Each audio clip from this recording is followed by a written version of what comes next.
Do the Broncos still need a true wide receiver one? This is your Denver Sports Daily for July 17th.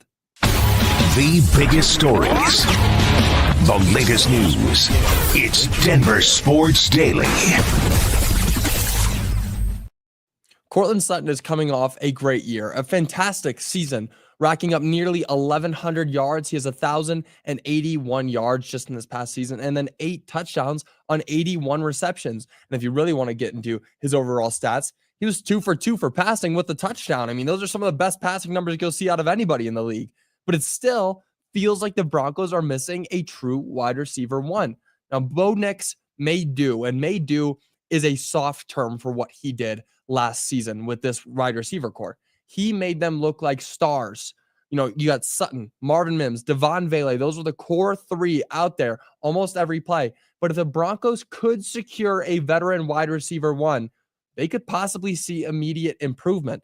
And this kind of goes back to what we were seeing earlier in free agency. Should the Broncos have gone after somebody like Cooper Kupp or even a DK Metcalf? Now, surprisingly, Sutton, as underrated as he may be, as not in the top 10 of the league, then that's what we'll talk about here. But he got some votes from ESPN as they were ranking the top 10 receivers in the league. Now, Sutton, again, doesn't put up much of a fight against the best receivers in the league, like the Justin Jeffersons, the Jamar Chases, the AJ Browns. But his performance last year was at least noticed by the outlet of ESPN. And that's what you want to see in some cases. And it doesn't really matter at this point when you're not in the top 10. Like, who cares? Do the Broncos need a wide receiver one? Not yet. Not yet. They won't make a move this season. They shouldn't, because what Bo Nix was able to do with this wide receiver core proved its worth. They did exactly what they were supposed to do. They caught the ball. They were successful. Marvin Mims especially. Like, can I just point him out for a second? Marvin Mims was incredible last season. He was a spectacle to watch. Some of the best touchdowns of last season were to Marvin Mims. I mean, he had those 2 amazing ones in the Bengals game, and then against the Browns when he had that one that was fit perfectly between 3 defenders. I ranked earlier in the offseason the best plays in the Broncos season, and all 3 of those came in the top 5. So where does the movement happen? What would happen if the Broncos went out and got a wide receiver one, a true one, a star, somebody like a T. Higgins, so they can maybe get from the Bengals after they just franchise tagged him again? I doubt they will. But what would the movement look like? You'd probably see Courtland Sutton move to the wide receiver 2 spot and then Marvin Mims down at that slot position. Something like that, though, if the Broncos were able to get a T. Higgins or a big name receiver, immediately the best receiving core in the league. Immediately. I mean, you look at the best receiving cores in the league. You got the Eagles with Devontae Smith and AJ Brown. You got the Vikings with Justin Jefferson and Jordan Addison. You got the Bengals or the Bengals with Jamar Chase and T. Higgins. Those are the best receiving cores in the league right now. But if the Broncos were able to get a true wide receiver one, oh my gosh, imagine how Bo Nix would feast. Now, again, I highly doubt the Broncos will do anything this year. They won't make a move. But after this season, when the Russell Wilson contract is finally dealt with, I would not be surprised if we see a big name signing at that wide receiver position, along with maybe a running back, depending on how RJ Harvey does this season. But with the wide receivers, it doesn't matter as much if you're a top 10 receiver in the league. If your quarterback can bring you to the playoffs, if they can bring you to a space where you feel comfortable catching the ball with him throwing it to you, it doesn't matter who you are. I mean, look at Patrick Mahomes. His receivers are never really, other than Tyreek Hill, they're not the biggest names. They're not the best receivers in the league. He's able to make them look better. I mean, look at Josh Allen, same kind of thing. Not the best receivers in the league. He made Stephon Diggs look like he was worth all that to go to the Texans, but he wasn't. The best quarterbacks in the league have the ability to make okay wide receivers look like stars. And Bo Nix could be that kind of guy that just is able to work with these guys and build a family in that locker room, a family that where they are out on the a field together, they know exactly when and how and where the ball is going to get to them. And Bo Nix can do that. He proved it. So no, the Broncos do not need a wide receiver one at this time. Moving on, Vlatko Cancar gave a very heartfelt message to Denver as his departure came earlier in the offseason.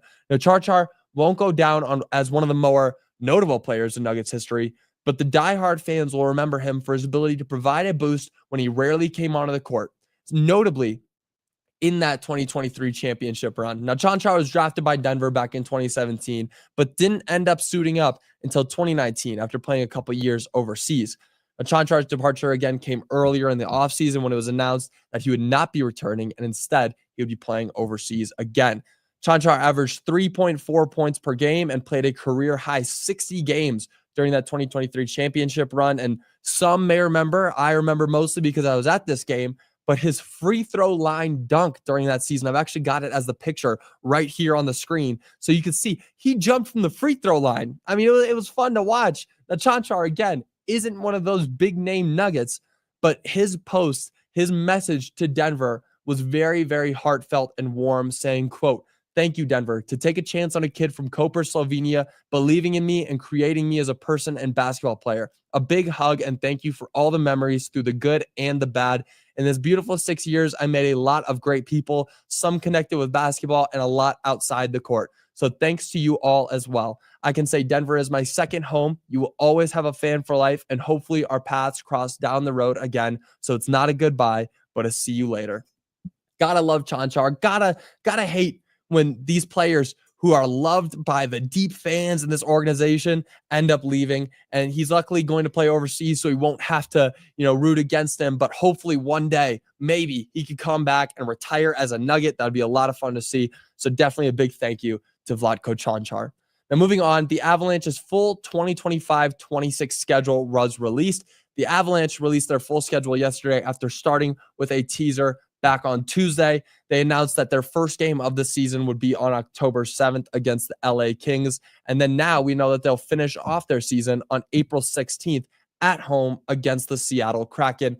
Their schedule release was kind of funny. They were doing it with all of their players on the team. They were DMing them different games to get ready for. It was a fun video to watch, so definitely go check that out once you're done watching here. But the first game that sticks out on this schedule to me is their third game overall. On October 11th, they will get their first shot at a rematch against the Dallas Stars at home. Definitely going to want to watch that. I'm not going to be able to get away from my TV with that one. I want to see the Avalanche just dominate the Dallas Stars. I don't know if there's a team in sports. There's very little. I mean, the Lakers are up there, but the Dallas Stars might be my most disliked team in all sports. I just can't stand them. Cannot stand them. So I cannot wait to see the Avalanche get out there with fresh legs, third game of the season, and just dominate, kick the Stars' butts on October 11th, only like 85 days away, maybe a little bit more, 87 days away.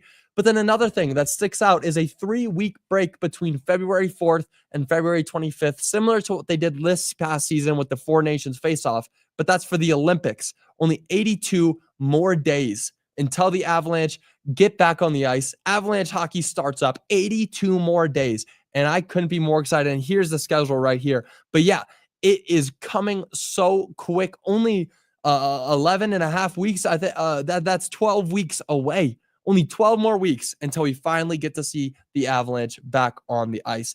But that'll do it for your Denver Sports Daily. I will see you guys. I do want to read some of your comments. Court is a true number one wide receiver. He's like Demarius Thomas, Brandon Marshall. Whew.